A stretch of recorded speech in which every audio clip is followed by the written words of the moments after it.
Hi, my name is Greg Canty, and I'd like to welcome you to the Win Happy podcast.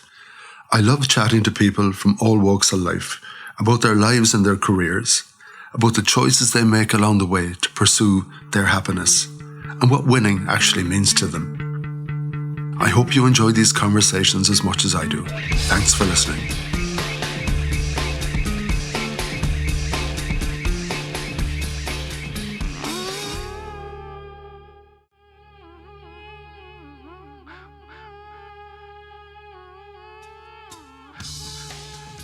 In part 2 of a 2-part podcast, artist and author Sue Stolberger chats with me about her nearly 40 years living in a tent in the Ruha National Park in East Africa. Sue says that nature is the greatest teacher, and she shares with me so many of her experiences from that special time, including Winky the Warthog, Mr. and Mrs. C, Romeo the Giraffe, Mrs. Reedbuck and the Cycle of Life, her encounter with a lion, falling trees, climate change, gender equality, and her wonderful life with the most world-renowned sculptor, her very special Rob Glenn. All of these stories are captured in her beautiful book, Nature Speaks, which in many ways is as much a book about life as it is about nature. Sue has done lots, but there's lots more to come. Let's hear from Sue.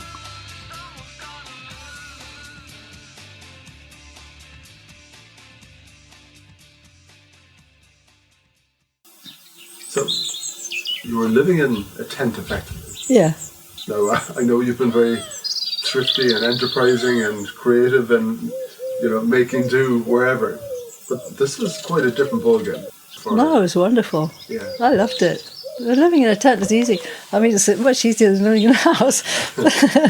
No, it was great. I mean, it's I don't know. Everybody, we must go and, we became like, almost, things that go, I must go and visit these artists who are like expecting something strange. And they say, "Oh, you're very normal." I said, "Yeah, we're just normal people."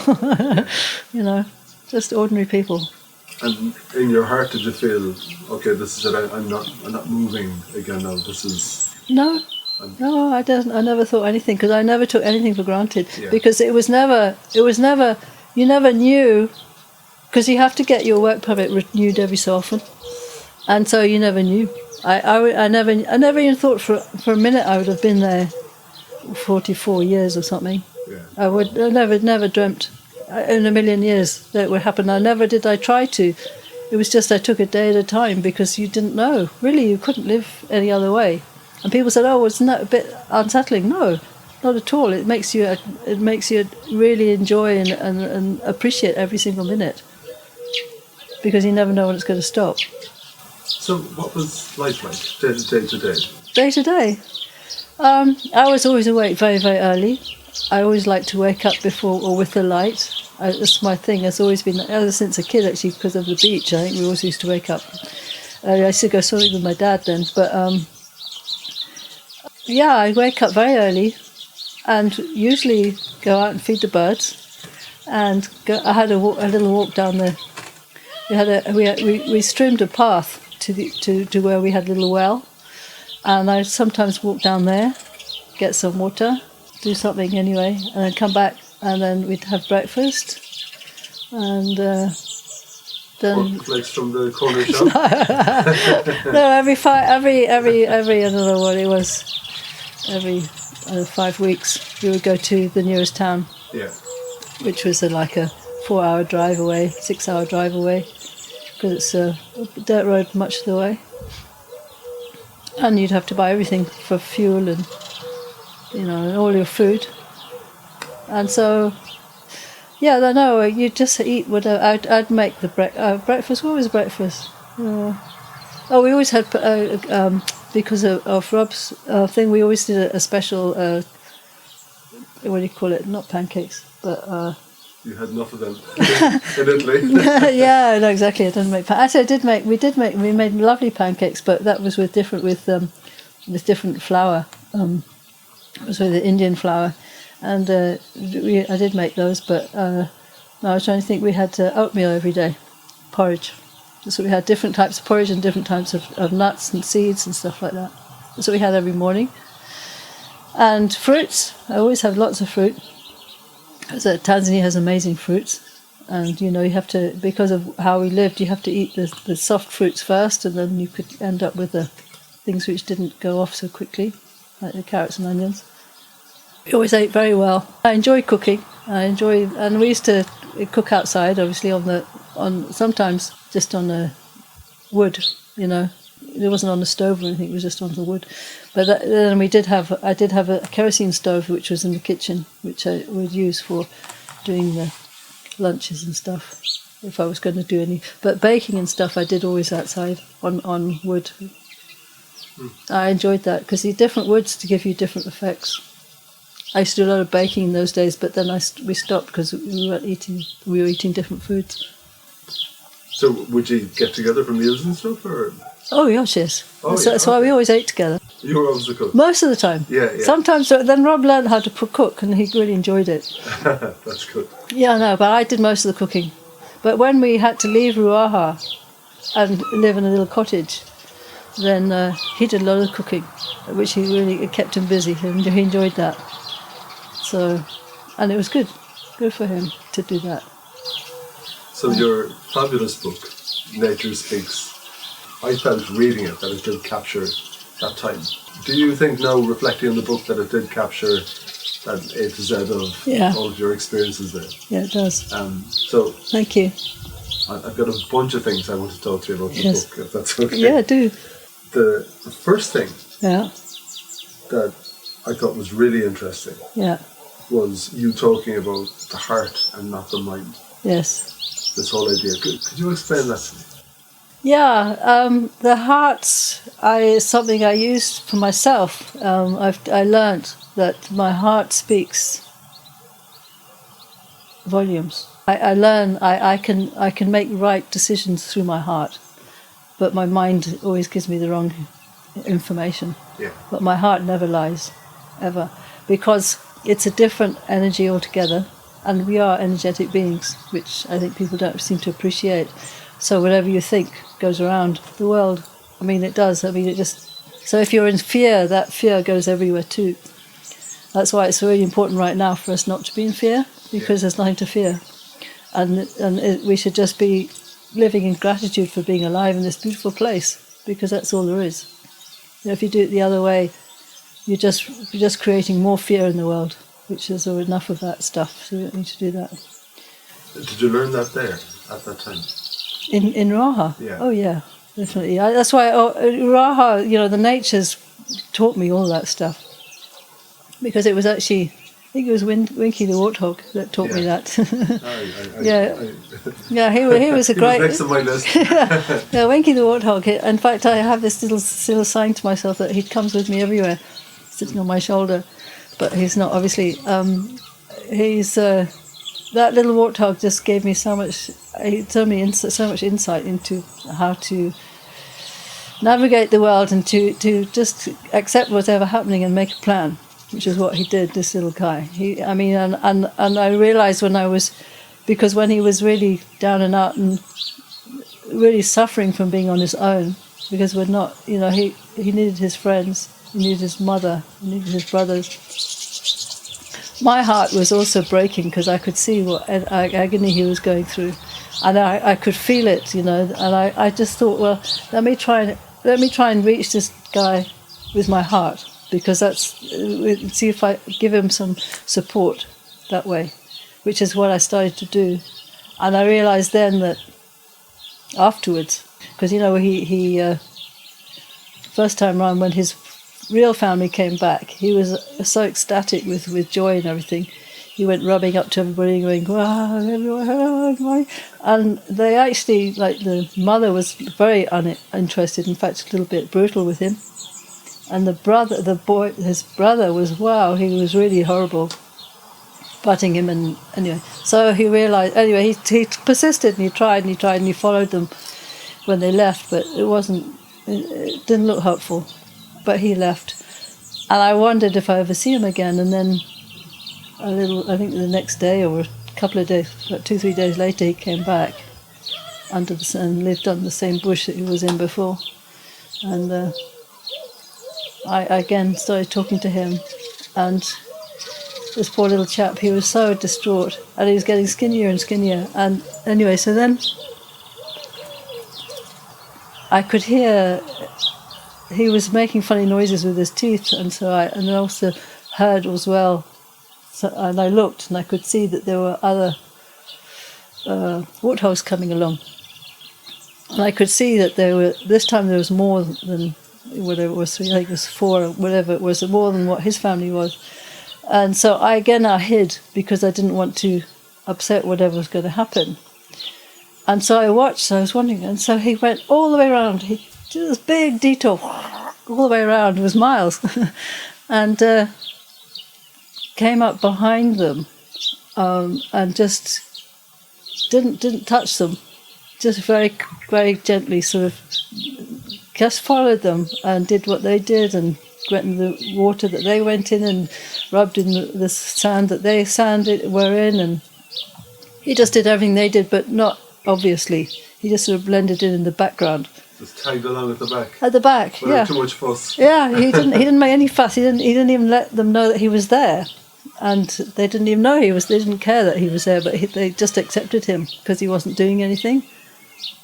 And anyway, so then when they'd done their business and now they're off they go, and he was tagging along behind, again at a distance, and it looked a bit more hopeful, but I wasn't sure. And a few days later, they come back again, and I could tell immediately the Winky was there because he has a weepy eye, and he came straight through my camp. Proud and so happy with himself, and at the same time his siblings were looking at him, so they stopped in their tracks and went, Winky, what are you doing? That's dangerous. And he just carried on, and he looked at me and just gave me a sprinkling little look in his eyes, a little sparkle in his eyes, and I didn't give the game away, but I just exchanged the smile and whatever, sprinkly eyes. All was good in the world. Yeah, he was fine, and then so it was just he was letting me know, and then after that, every day they came, and every day he would zoom through my camp. I mean, not walk, he zoomed in, and he was so proud of himself and so happy, and obviously his ploy worked. But you could feel that, couldn't you, with him? Yes, I could. And you can feel that, for sure. I could feel that. You can always feel things with animals. That's the wonderful thing. If you use your heart, you'd ask me about the heart. If you use your heart, you can always feel what animals are doing, and I learned that. That's what they do. They do speak with their hearts. They actually see us as, because we of the way our brains work, that they see that as bad. They see that as a threat. Because they can feel that energy, the mind energy. But if you do your heart, you can speak to them that way. And figure out the difference. You could probably see it in them that they knew they were being communicated with in a different way. You do. Yeah. You can. I did that with zebras. Yeah. I would single out, all these zebras would come at certain times of the year. There are lots and lots of zebras, and I would always, when they were coming through in the evening, I'd single one out just looking at it, and I would do my heart thing and just feel one out with my heart, and without fail, that zebra after a bit would just stop and look at me, always. It never failed to work. And then, I didn't want to detain it any longer, so I'd stop that energy going out, and then it would carry on walking. How about Mr. and Mrs. C? Yeah, them as well. I mean, there's so many stories. And their characters. Yeah, lots of characters. Mr. and Mrs. C, yeah, they were wonderful. I'm getting a bit chilly here. Oh, would we move in? Yeah, it's a lot warmer down here. I think it is. So, Mr. and Mrs. C. Yeah, Mr. and Mrs. C, yeah. They're actually crested francolins. That's their real proper name. Oh, okay. Crested francolin. Okay, that's what they are, Mr. and Mrs. C. So tell me about them. They're just a couple of francolins that became very... I got wonderful memories of them. They would come obviously around my camp, because there's always things to scratch around, and they like chickens. I mean, basically that's why they operate like. So they were scratching around looking for food, and there's always stuff around my camp, particularly around where the kitchen was. And there's a male and female. There was actually, I think in the end there was about 6 or 7 of them in the end, but these 2 were the first ones to come, and they became very much part of the team, and I really enjoyed having them around.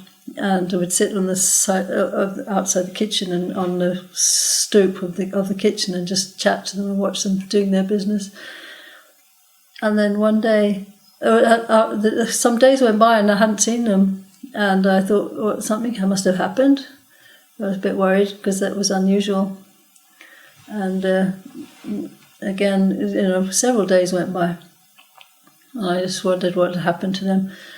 And then finally one day, Mrs. C came by. But I was in the kitchen. I happened to look out, and she came by, but she was very dejected, looking very unhappy.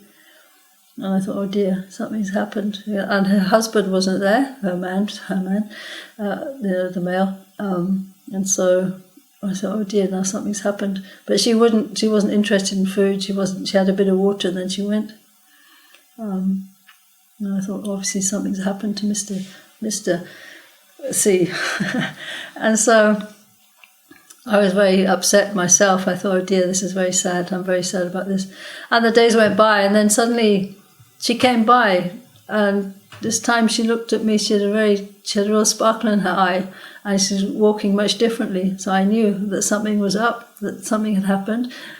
And then her husband was coming along behind, but I think his wing had broken somehow, or hadn't broken, but it was somehow it got damaged. Obviously, it looked like he'd been attacked by probably a bird of prey or something. Anyway, he was still alive, but he was wounded. And Mrs. C was, very happy, and she was doing her little squeaky noise that she used to make to each other, and tried to get him to have something to eat, but he didn't. He just came and had a little bit of water. Obviously, it was very sore for him to do that. Anyway, so then she took him off, and they went. She found a place not far from the kitchen that was with vines and stuff, and it was very comfortable. And so she got him all sorted out and comfy on the sand with sort of soft vines and things to sit on. And they sat there, and she was very attentive, just like humans are. She was really looking after him, making sure he was happy and making sure he was comfortable, and fussing about and doing his feathers. Every so often she would preen his feathers for him on his face. And anyway, days go by, and slowly he got stronger, and he came out, and he came and this time he ate something, again not much, and then every day he just got stronger, but he'd always go back again. She was very attentive to make him move every so often, which is what you need to do if you're wounded. You need to keep moving a bit so that nothing gets too tight. I mean, humans are the same. And so she was really, really attentive to him, so really looking after him. So just like humans do, it's just amazing to watch little animals doing this. They're so attentive to each other. And slowly he got better. I mean, several weeks, went by with him being looked after, and then finally he was pretty well back to normal. And it was just, for me, it was just mind blowing to see the attentiveness that she had, and the patience and the joy that she had looking after him, and getting him ready. And she would go past me looking so happy, and her eyes were sparkly and stuff, and it was just wonderful to see. And it made me realize that animals have the same heartaches that we have, same problems, but we don't even know that. We just pass them by. And I to this day, even now, I look at the animals and the birds, and they all have little challenges like we do, and they always negotiate them with amazing skill and knowledge that we just have lost. And I'm just always blown away by what they can do and how much they do to each other, for each other. And that book is full of those beautiful little stories that teach you those lessons. Yeah. And you had Romeo. Yeah, oh, Romeo, gosh, he was marvellous. He really takes the biscuit, that guy. Oh, I loved him to bits. He was this huge, gosh, I mean, he was a massive giraffe. Massive. I mean, really a big animal. I mean, you don't realise how big they are until they come and stand next to you. Anyway, I was painting and I could hear them coming along. I could hear there was a giraffe coming along. You can tell a giraffe because they have a very heavy foot, and when they're thumping away the flies, it really thumps. And there's no other animal that does that. And so I knew it was this big giraffe coming along. And so I just, on a whim, I just decided to sit down and see what would happen if he came. You know, how close will he come? So I sat on my chair, and I could see him behind the trees. Bushes, just a little bit, and then he came up the little ramp or whatever it was, and I just carried on sitting there and wondering what would happen. And he kept coming, and he just came until he was standing right in front of me, and it was like, oh my gosh, I better keep really still. This is awesome. But, you know, if he could kill me with just his foot. It would just one sweep of that. If he got angry or something, it would knock me out. I mean, it would completely, they're very, very huge. I mean, when he's next to me, I really appreciated his size. I mean, he's enormous. I mean, you feel like a little tiny blip compared to him, really huge. And the energy that he had was enormous. But, you know, so I sat quietly, just thinking to myself, oh my goodness, this is so amazing. And he just bent down and sniffed my face. And so his whiskers, or whatever they were, I could feel them on my face. And it was like, it was just a most amazing thing. It was a completely wild bull giraffe who had no knowledge of people. Just to come and, I mean, it was amazingly, his energy was incredible. I don't know what it was. It was such energy that he was giving me off. And it was incredible. And so then once he'd done that, he just literally, I was expecting him to, you know, stow away in fright when he finally smelt me, but he didn't at all. He was totally in tune with it, and he just thought he obviously was enjoying it. And then he just basically turned around and carried on. He just went to the next bush and started eating away, and that was it. And then after that encounter, you know, it just blew me away. But then after that, he would always, when he was in the area, which he would be, as long as Rob wasn't in the camp, he would come. But he wouldn't like coming if Rob was there. And he didn't want to interfere with the two of you. No, he really was. He didn't like it. He was like, you know, what's this boy doing here? This is my patch. And it was the feeling I got anyway. And he, I would obviously when I was having a shower, he would always be watching me. And I was like, oh gosh, this is Romeo here. Yeah. It was so funny. We became real pal actually. And then he just totally took over the camp. And he would just, whenever, I mean, he was so close. I mean, I have wonderful pictures of him being really right up close, doing his thing.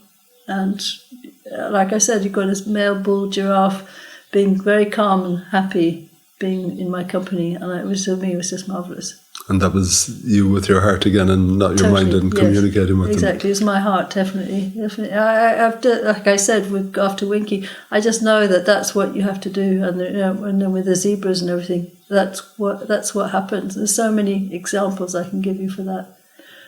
How about Mrs. Reedbuck? Okay, Reedbuck. Yeah, she was definitely my friend. I mean, she was a beautiful. There's lots of stories about her, but it's with.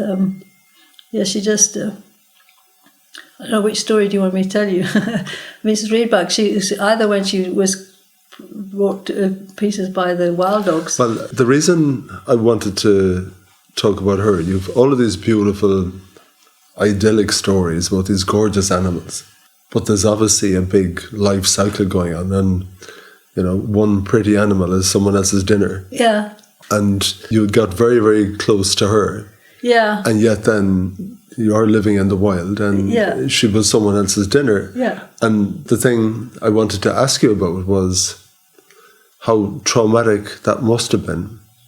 And yet then, if you're in nature and you understand it, you do understand that they will be someone else's dinner, and how all that sits with you. Well, it all happens in the right time. The timing is very important. Yeah. And the timing for her was perfect because, I realised she had, she was getting older. And I realised that she was getting older and her last baby obviously she knew it was, I'm pretty sure she knew it was her last baby. I only know this in retrospect after thinking about it, because she was very attentive to this young fawn. And this young fawn used to live around my camp and became very familiar with me as well. And there was also this other young boy, fawn, that was also, she would encourage to be around. And so I was wondering that she was setting them up to be together. And I got the sense that she knew that her time was up because she was getting older. And I got the sense also that she knew that Tufty was her last baby, and that she was really priming her for the next event or her next role, yeah. Tufty's role. And so when I was hearing this funny noise, I was about to go and have a bath, have a shower, and I heard this funny. I thought Rob was doing something in the, making something, and I thought no, and I looked and he wasn't. There was nothing there, and I thought, oh, what's that? And with that, this black or dark animal out of the grass right in front of me. And I realised that it was Mrs. Reedbuck. And I thought, oh, and her eyes, as she fell, her eyes locked into mine. And she just, again, like I was saying, this amazing feeling. Again, you're saying using my heart. I am. This amazing feeling from her. It just kind of, her eyes, the love and beauty and just the love coming out of her eyes to me. And I don't know, gratefulness for me, for each other. I mean, it was again a feeling that I forever cherish. And anyway, then I thought, what's happened? And then realised that there was a dog, a wild dog, and with that it appeared and it took out her, entrails, or made her tummy, all her insides were pulled out, and she really squealed. She made a lot of noise and then her eyes changed and she could see that she was in a lot of pain, but she couldn't see anybody anymore. She was just in the pain and she was dying, basically. And then that's what happened. And I know she knew that her time was up. So I knew that because of that, the way that she gave me that gift, parting gift, I just knew that her time was up. And that's it. And in no time at all, her carcass was just taken away, disappeared. I never saw it. I never saw any more. I mean, we, that Rob and I were very sad. And anyway, so, but that, not even a bird. The birds that normally come to eat all the stuff. It didn't even come. And so I don't know what happened. It must have eaten up the whole thing. The dog must have eaten up the whole thing and I know it dragged it off. I know that was dragged off into the grass. But I never saw anything. No, there was no remnants of anything ever after that. But Tufty, then some years later. Her child? Yeah, her child, Tuftina. I mean, because she grew up with anyway, she suddenly I saw her sitting in the middle of this field. And I thought, wow, that's very strange. What's she doing there? And then after a bit, when it got a bit darker, suddenly this little tiny fawn came running out of the bushes where it was hiding. And I thought, okay. And so the cycle starts again. Yes. This is the young baby now, making babies. And those wild dogs, Like, they weren't going to come into your camp and be pals, were they? No. Different ball game? No, nothing does. Nothing comes into. Animals don't come and be pals. Birds do, Yeah. but animals don't. Well, some animals do. That's not true. I mean, you get like the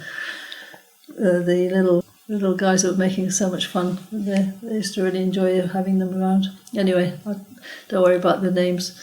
But yeah, there's lots of mainly the birds and stuff will come around, but the animals. There's a distance that all the animals take. Everybody has a distance, and every animal's different.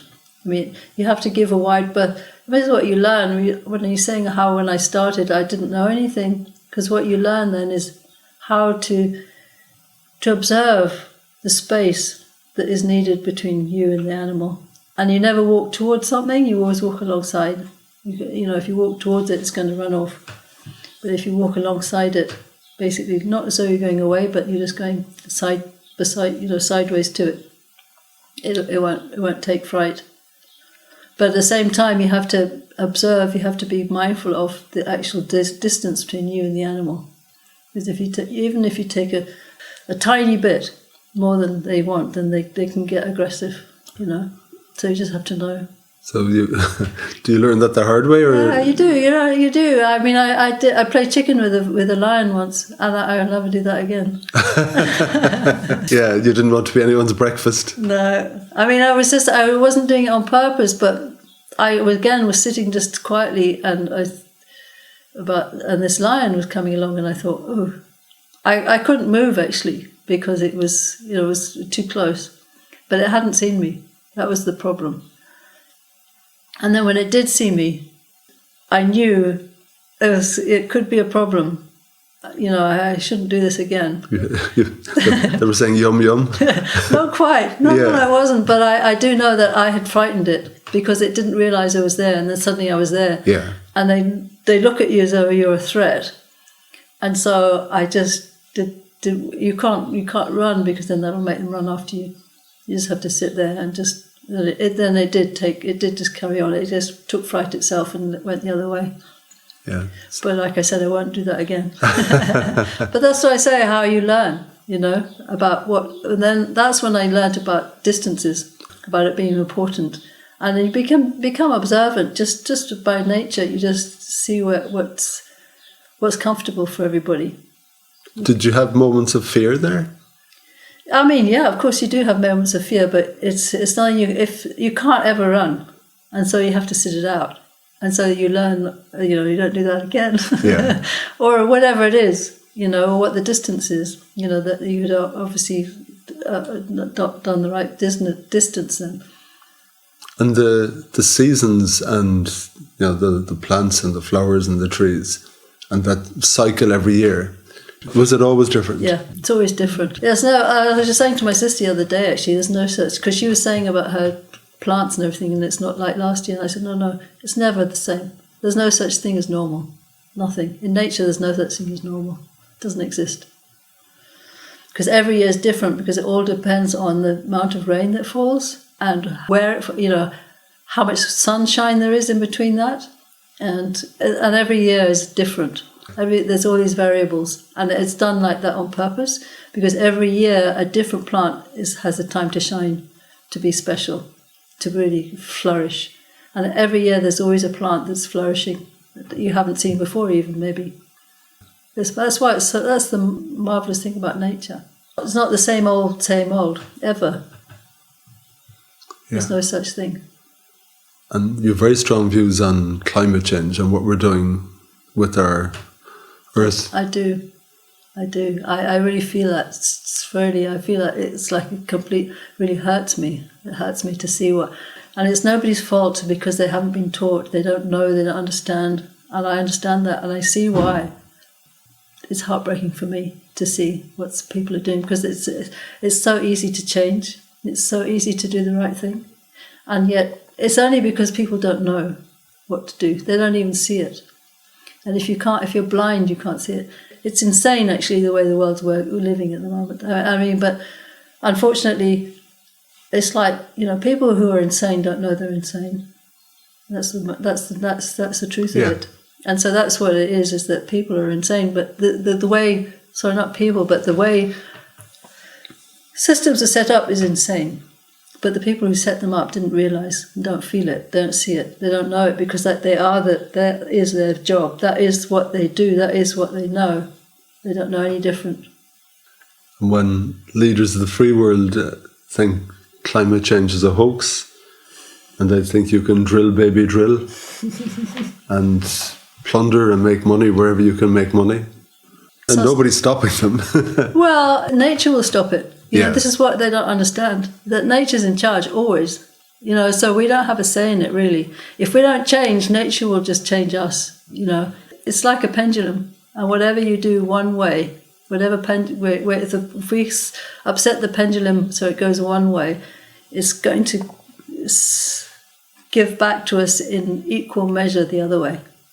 There's no easy way out of it, and for me, it's a no-brainer. It's so easy. I mean, all we have to do is nature works in a circular fashion, and humans are always trying to get constant growth upwards. It doesn't work. Nature doesn't work that way, and if we can't see that and start changing our ways, well, for me, like I said to you earlier, you know, like what Gandhi said, be the change you want to see in the world. Yeah. Be it, live it, which is what I'm doing. At least I'm trying to. You had a very powerful perspective as well in the book about the need for gender equality. Mm-hmm.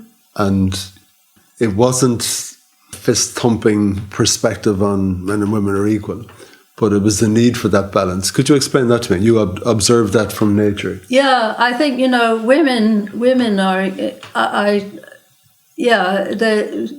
the girls in the animal world, the females, unlike what, you know, I think it was what the general people think is that dog eat dog and, you know, survival of the fittest. It's not quite true. In fact, it's not true at all. It's about, you know, fit in or die out. Basically, that's the mantra of the universe.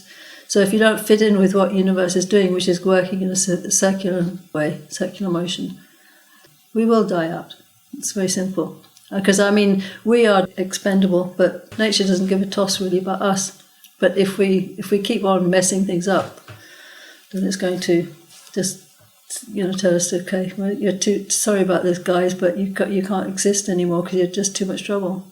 Yeah, it'll have its own way of reminding us. Definitely, we've got to get ready for this, because I'm not talking bullshit. I mean, it's real. It's definitely, whatever happens, it is going to be. We are going to have tough times, definitely. And I'm not trying to be a doomsday whatever, but I'm just get real, everybody. You know, that's why I think we have to work. We're in West Cork, so we should do everything with West Cork stuff. We should live in that environment and look after each other and do whatever we can do for this area and look after each other and look after our foods and grow the right stuff and stop using chemicals and just live, you know, do things properly. It's really important. It's not, you know, and it's totally possible. And I have plenty of friends in Tanzania who are taking over their father's farms, and they're determined to do things in a new way, and they're absolutely thrilled because they realize that things that used to cost a lot of money now, if you let nature do its stuff, they're dairy farmers and other people are beef farmers, and they realize that if we just let nature do what it's doing and it looks after itself better than you can look after it, and it costs you nothing, but you just have to manage the water and that they move the animals around at certain, you know. I think they put electric fences around an area and then they move them, and then the animals live there for a little bit and then they move it. They say that amazing the way the grasses are coming back in such a way that you couldn't even plant them like that, and it costs you nothing. It's happening for free. You know, so it's very easy. You just have to do it, which is basically they're saying you just have to do nothing and just let nature do its stuff. Your African adventure coming to an end, what happened, or what was the catalyst for that? African, what do you mean? In why did we have to leave the park? Yeah. Well, the government, it's a bit like what happened here because of the EU. Okay, except it's not the EU. What happened is that there's a new government involved, and we were already, we had been living in the park for years, and we used to pay a set fee every month, and it's basically the same fee that you would pay if you were renting a house. So it wasn't peanuts. It was a reasonable amount of money. It was what you would pay if you were living in a town.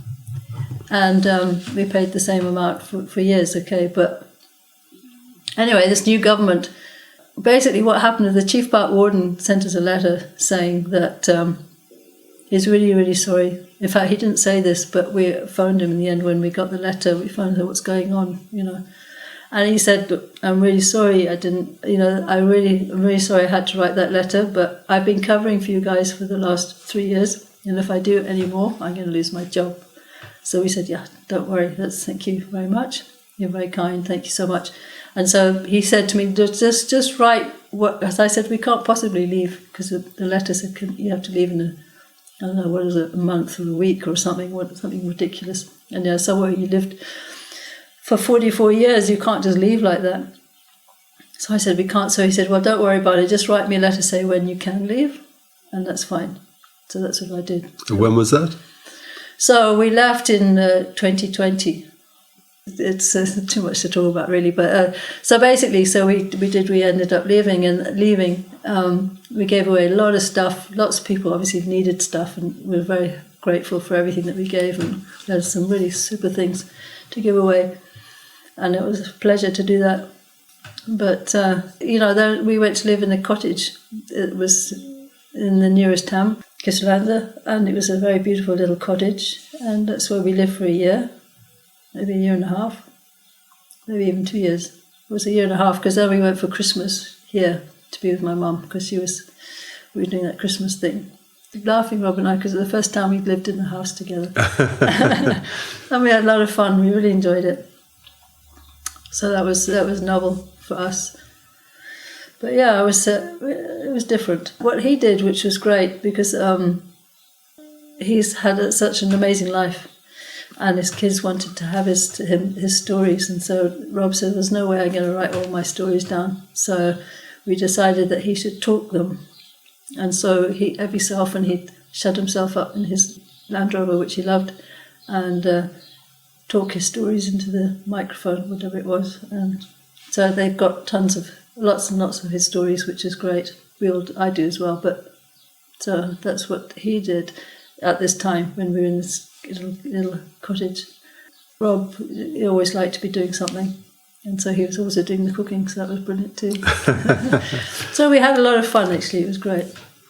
I'm looking at a little coaster, and it's for the Mustangs of Las Colinas. Yeah. 40 years, 1984 to 2024. There you go. That was made specially for that. Could you tell me about Rob? And was that voted the best sculpture in the world that year? It was voted the best loved sculpture in the world. But I guess, it was best loved sculpture in the world. Yeah, because it is best loved public sculpture in the world. Yeah. For you, was that the ultimate expression of his art? Yeah. Yeah. I think so. That was one. The other thing was when I was telling you about 2 Irish guys who were looking at the horses. It was the day I was leaving, and the funny thing was they said, these people, the 2 Irish guys, I didn't know they were Irish, and I was watching them. It was the day before. It was the day I was leaving to come back to here. It was I was in Las Colinas, and so I was watching these guys, and they were really, really looking at it a lot, and this way and that way and around here, and spent ages. And then they went over to the wall to read the blurb on the wall, because there's stuff there that says. And I suddenly was debating with myself whether or not to interfere with them, and then I thought I would. So I ran over to tell them that there was nice videos in the museum if they wanted to go and have a look. And so when they started to speak, I immediately, when they started, I said, "Are you by any chance from Northern Ireland?" And the guy says, "Yes, we are." And so we got talking, and then the fellow started saying about how his dad and his sister and him, for a while, they bred horses, and they knew very well all about how horses and how they looked, and they couldn't get over. He couldn't get over how Rob had managed to get the exact expression of each, because there's 8 horses, that if each horse is different, and he managed to get the expression of each horse for the action they were doing. And he said that he'd never ever seen anybody being able to create horses that look so real and doing, they're definitely, expressions are amazing. He was really complimentary about it.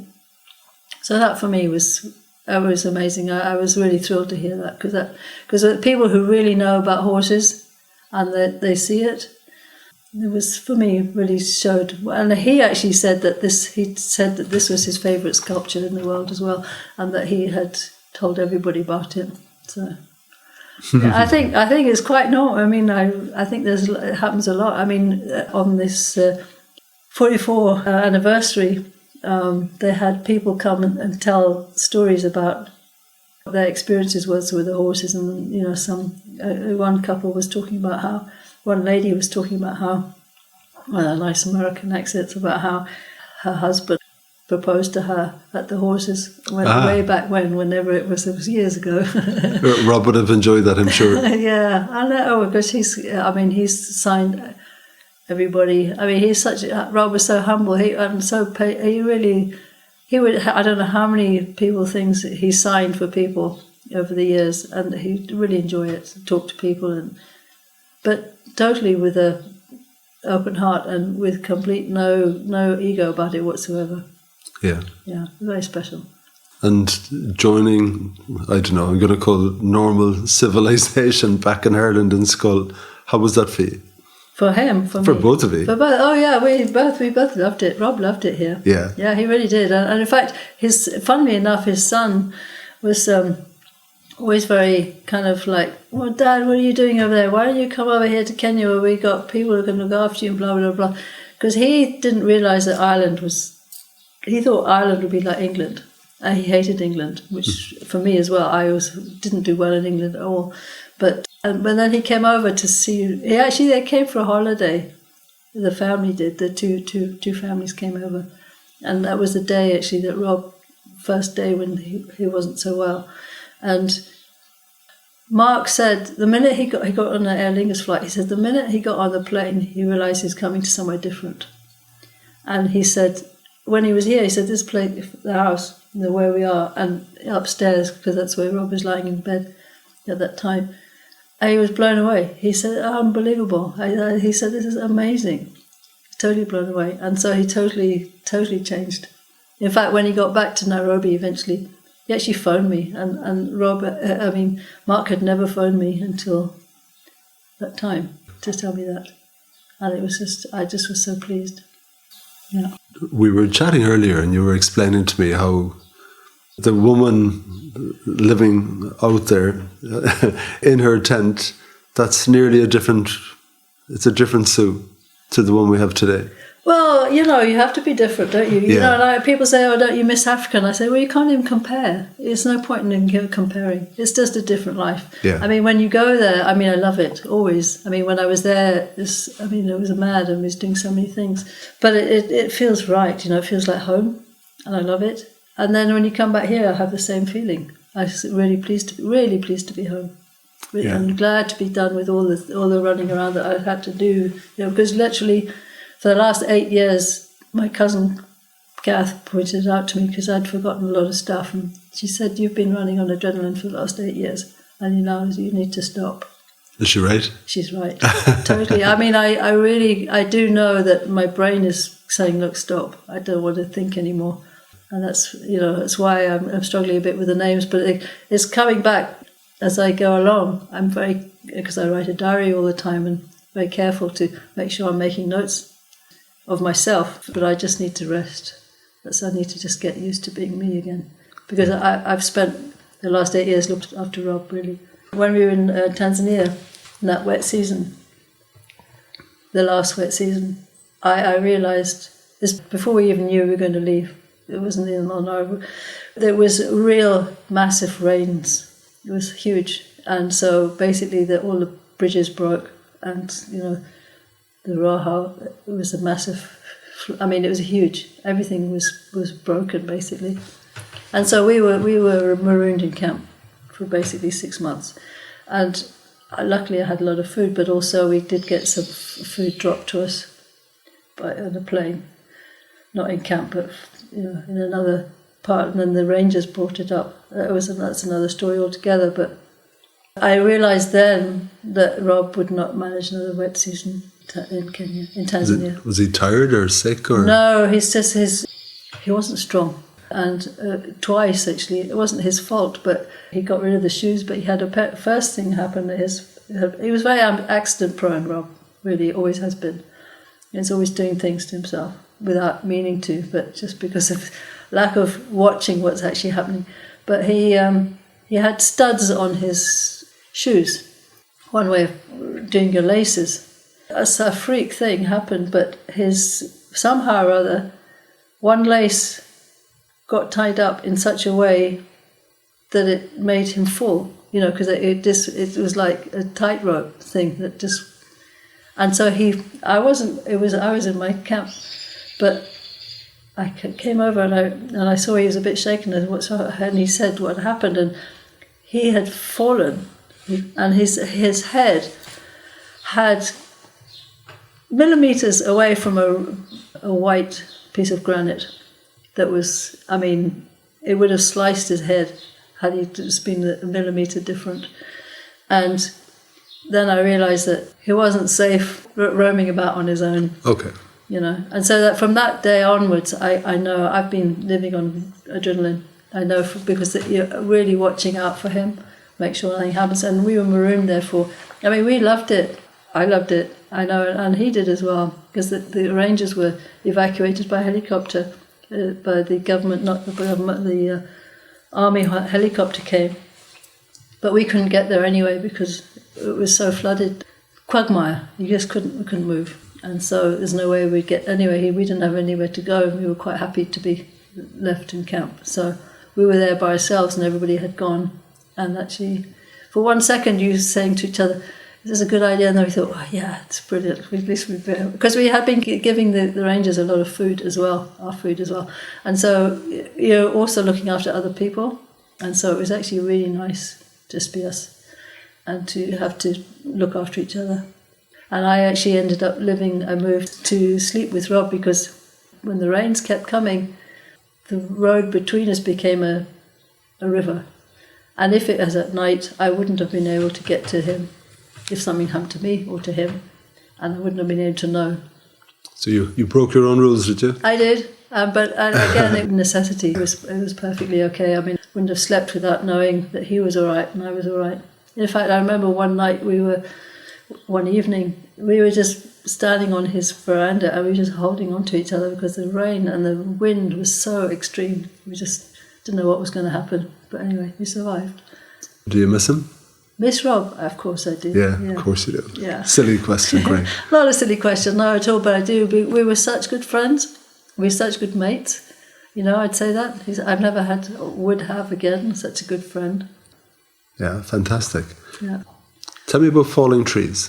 Falling trees? Yeah. Yeah, that was so amazing. There's another thing, so many things. You see, if you're in tune with yourself. Okay, so my beautiful camp was shielded by this huge tree. I forget, it was about 8 feet tall. I don't know, 100 meters or whatever it is. And it was a huge tree. And it would shade my whole camp. And then 8 meters, I would say, yeah. 8 meters, yeah. Sorry. What did I say? 8 feet. 8 meters is huge. It was massive. I don't know. That sort of thing is way beyond me. But anyway, it was a big tree, and it shaded my whole camp. And I loved it. I cried under it. I laughed under it. It was my friend. And anyway, one day I was working for an exhibition, so I was painting madly, and then I saw the storm coming along. I could see it in the distance, and it didn't look like it was going to be very bad. I thought, let me quickly finish all this, and then I carried on painting until the last minute, and then when the rain came, it suddenly came to a big wind with rain. So I thought, well, let me go and get a cup of tea. which is what I often did. And I usually used to sit in the kitchen and have it. And I was about to sit in there, and I thought, no, this doesn't feel nice. I'm not going to sit here. Let me go over to my tent. So I was walking up this, carrying my tea. I didn't want to slop my tea, and I had a biscuit. I was very careful not to slop my tea. And I was going up the steps into my tent, and I thought, no, this doesn't feel right either. And then I got this voice in me saying, run, run, run. And what are you running? What do I need to run for, Really, I did, the way one does. It's only a small storm. And then it just kept saying, run. And so I couldn't ignore. And so I just ran up this little ramp, not far to where I used to have my car, Land Rover. And I got up there, and then, I don't know, I just turned around. There was nothing, no sound. I don't know how that happened. And I turned around, I saw, what's happened to my camp? It's not there anymore. There was nothing. It was all gone. It was just this huge mound of tree on the floor, leaves and, massive. And I thought, wow, gosh, thank God, thank goodness. And then I realised that, that tree was telling me, like, everything else was bailing out. It wasn't just me. Everything was being given a message to get out of there because I'm going to fall. So we need to pay attention. Yeah, and so I said, well, thank you very much for that information. That really saved my life. And so, there's millions of examples I can give you like that. That if you do pay attention, you never ignore what's being shown to you. It's like this Kodak film story, with the Kodak film, and that's another one. When we'd been camping in an area, Rob and I, and then he had left to go back to his camp, and I carried on in this in this other camp for painting, and there was this dead, I can't remember what animal it was now, but there was a dead animal there anyway that had been killed by the lions, and the lions were guarding it, but nothing was eating it, and so every day when I was driving by to go after doing my painting, it was still there, and it's still there, it's still there. And then one day I went and I noticed that it had been opened up by the vultures. And I looked and I saw this orange item. And I thought, that looks like what is that? And I thought, let me go and have a look. So I went to have a look, and it was a film canister. In the old days they have these Kodak films. What's that doing in there? So I thought, gosh, let me take that, because it had obviously got tooth marks on it. I thought, well, let me take that because it belongs to somebody. I realised what had happened, that this whatever it was, had eaten this thing. I'm trying to think of the animal. Anyway, had eaten it, and that this belonged to somebody. And so I took it, and when I went to town, when you go into the park, you have to write your name. And so I knew what name it was on there. I can't remember which way around it went. But anyway, somehow or other, I took the thing to town and I got it cleaned up, and they developed the pictures. And, of course, in the pictures, I think I saw a friend who knew somebody who'd been camping in the park who had lost their pictures. And they were pictures for their school pictures, the Americans. So their yearbook. Okay.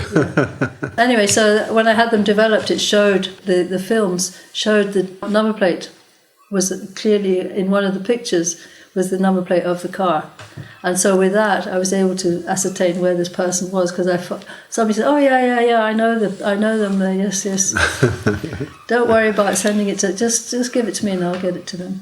And so basically, this family was so pleased to finally get the pictures of their yearbook that they thought they'd lost. Yeah, because it became someone's dinner.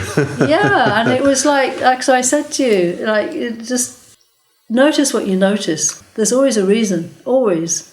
And when you notice something, check it out and don't just flip it away as being something useless. I don't need to look at that. But what made you look at it? Something made you look at it. So all of this story and those experiences and those lessons about life and nature and animals are in that wonderful book, So if somebody wants to get hold of that book, or if somebody wants to connect with you, because you are online, you do have a website. Yes, I do.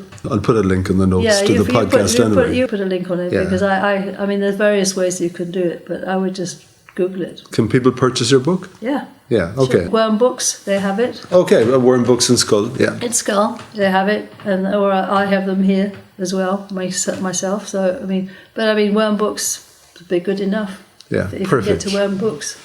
Perfect. They've got lots of copies. You're on the Win Happy podcast, so I have to ask you this question. Yeah.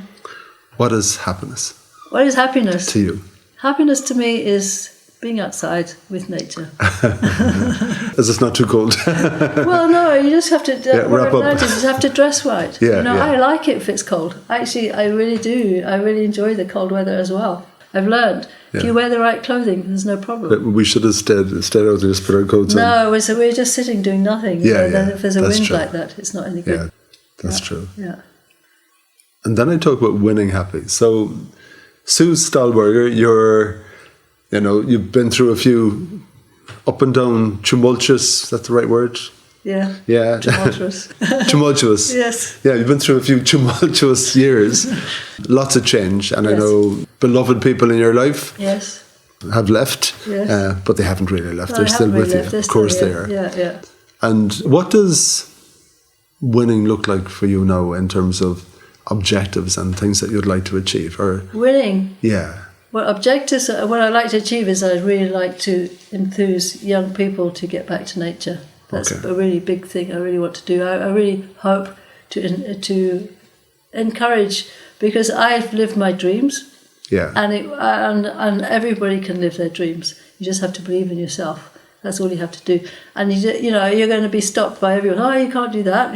I mean, I was told a million times, you can't just paint pictures in the bush. Don't be stupid. Come on, get a proper job.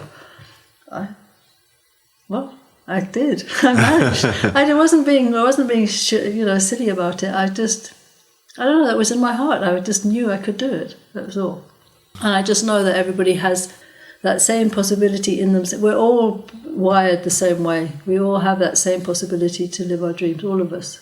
And it's just a matter of being brave enough, I suppose. Brave is not the right word even, but just believing in yourself and wanting enough. Because life is a dream. It's such fun. It really is, and it should always be. If it's not, then you're doing something wrong. Then you should change your job or change your location or something. But happiness comes from being happy in your own skin. That you have to do that first. If you can't do that, well, do that first before you do anything, really. Or it comes with the job, actually. It comes with learning. It comes with when you're living your dreams, you will be challenged, and so you just work through those challenges. And your paintbrush, will that be back in your hand again soon? It will be. But again, it'll be different. I'm not trying to emulate what I did before, and I think that's what I'm very conscious of. I'm not trying to be what I was before, because I don't really know who that person is anymore, because it doesn't exist. I don't exist. That person doesn't exist anymore. Yeah, and you are a creative. So will there be other outlets for that? Oh yes. Oh yeah. No, I will. I will be. In fact, I've got several projects involved at the moment. I have to do there's one book that I did, the book on the trees of Ruaha. I know I have to do a reprint of that because it's out of print, and nowadays it's suddenly become very, very popular because a lot of the rangers in northern Tanzania have got onto it and they all want a copy, and there are no copies, so I have to do a reprint of that somehow. That's my project for number one. But and I have other projects to do. I have the Ruaha sketchbook number 2 is what I'd like to do. But again, I have to do that in Ruaha. I have to be by myself and I have to be in Ruaha to do that. And the paintings are more or less done, because I didn't realise I'd done so many until I was in Tanzania last time. And there's a lot of paintings there, so there's not much I have to do, but I have to do the writing. And I can only do the writing when I'm there. I'll not be able to do it otherwise. If I asked you to remember a most special day. Most special day in my life? Yeah, what day would you tell me about? God, there's so many special days. I just enjoy every day. Yeah. Every day is a special day. I don't think I could single one out. Except I mean, when I was a child, I do remember my heart was going to burst. But I have to say, right now, that's how I feel, being here in Skull. I'm so pleased. I'm so thrilled by living in this beautiful house. I don't know. I just feel so privileged, and I just love it. And I really do. I feel so happy that my heart will burst. I do. I really do. I love it. I love being here, and I love the house, and I love the people here. I think it's a very special place. Well, Sue, the most beautiful Sue, thank you so much for your company this afternoon. Oh. What a perfect way to spend a Saturday afternoon in Skull together. Thank you. I really enjoyed it very much. Yeah. Thank you so much. Thank you so much. I really enjoyed it. Thank you. Let's see you again. Yeah, I hope so. Anyway, Thank you. Lovely. Thank you so much. Cheers. That's really lovely. Thank you.